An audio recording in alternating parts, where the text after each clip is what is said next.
Good morning students. पिछले videos में मैंने आपको आपके उद्बोधन के 2 चैप्टर कंप्लीट कराए थे, भाषा और वर्ण विचार।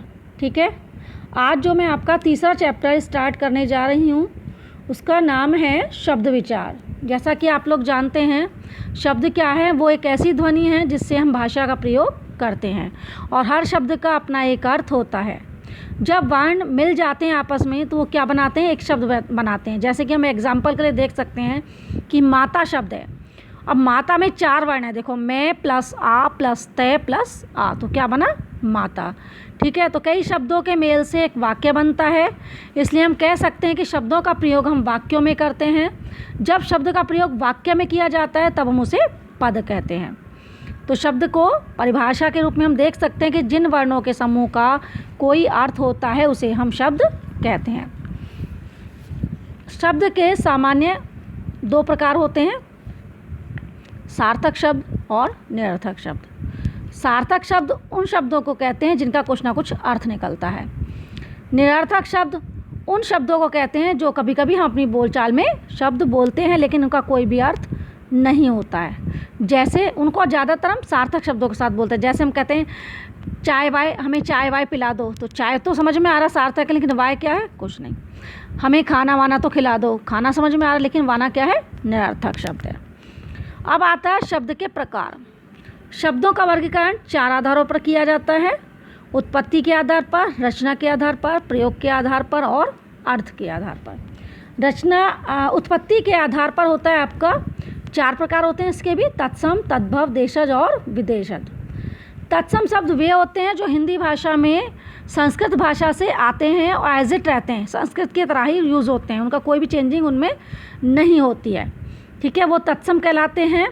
ठीक है, संस्कृत हिंदी भाषा में संस्कृत के ऐसे अनेक शब्द प्रयोग किए जाते हैं जो जिनमें कोई भी परिवर्तन हिंदी भाषा में नहीं होता। जैसे आपका अक्षय है, बालक है, कटु है, मयूर है, चंद्र है, रात्रि है। ठीक है, दूसरा है तद्भव शब्द।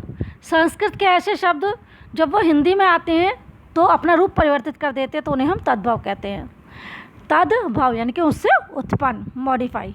जैसे आँख, ऊंचा, दूध, चांद। ठीक है, उच्च किसको कहा, ऊंचा। ठीक है, देशज शब्द थर्ड है, वे शब्द जो कि क्षेत्रीय भाषाओं से लिए जाते हैं और आम बोलचाल की भाषा में बोले जाते हैं, उन्हें हम देशज शब्द कहते हैं। जैसे थैला, जूता, गाड़ी, पेट, खटखटाने, ये शब्द देशज शब्द हैं। फिर है विदेशी शब्द। वे शब्द जो विदेशी जातियों के आगमन के कारण हिंदी भाषा में आ जाते हैं, उन्हें विदेशी शब्द कहते हैं। जैसे अंग्रेजी में है आपका बोतल, साइकिल, कॉपी, स्कूल आदि। अरबी में हो गया आपका कसम, वकील, कागज़, कानून, अखबार आदि। फारसी में हो गया आपका अचार, कमर, दुकान, ज़मीन, नमक, गर्दन आदि। तुर्की में हो गया उर्दू, तोप, बंदूक, चमचा, बारूद, कुर्ता आदि। पुर्तगाली में हो गया आपका इंजन, इंजीनियर, कार्टून, पुलिस, अंग्रेजी, कारतूस आदि। चीनी में हो गया लीची, चीनी, चाय, पटाखा आदि। सेकंड है रचना के आधार पर। तो रचना के आधार पर शब्द के 3 प्रकार होते हैं, रूढ़, यौगिक और योग रूढ़। जो शब्द किसी परंपरा से किसी वस्तु, व्यक्ति, स्थान, प्राणी के भाव के लिए प्रयोग किए जाते हैं उन्हें रूढ़ शब्द कहते हैं। यदि इनको तोड़ा जाए तो उनका कोई भी अर्थ नहीं रहता। जैसे छत, अगर छ और त को अलग कर दिया जाए तो उसका कोई भी मीनिंग नहीं रहता है। दीवार है, दी और वार को अलग कर दो तो कोई भी मीनिंग नहीं रहता है। ठीक है, सेकंड है यौगिक शब्द। 2 या 2 से अधिक शब्दों से मिलकर जो शब्द बनते हैं उसे हम यौगिक शब्द कहते हैं, लेकिन उसके हर खंड का अलग अलग अपना, हर पार्ट का अलग अलग अर्थ होता है। जैसे हम कहते हैं हिमालय, हिम प्लस आलय, तो हिम का मतलब क्या हो गया, बर्फ, आलय मीन्स घर। ऐसे दीपावली, दीप अवली मीन्स आने वाली। पाठशाला, पाठ प्लस शाला। ठीक है, तो योगरूढ़ शब्द क्या होता है, जो शब्द अपने सामान्य अर्थ को छोड़कर विशेष अर्थ को प्रकट करते हैं उन्हें योगरूढ़ कहते हैं। जैसे दशानन, दश हैं आनंद जिसके, अर्थात रावण। पीतांबर, पीला है अंबर जिसका, पीले हैं वस्त्र जिसके, क्या हो गया, विष्णु। नीलकंठ, नीला है कंठ जिसका, शिव।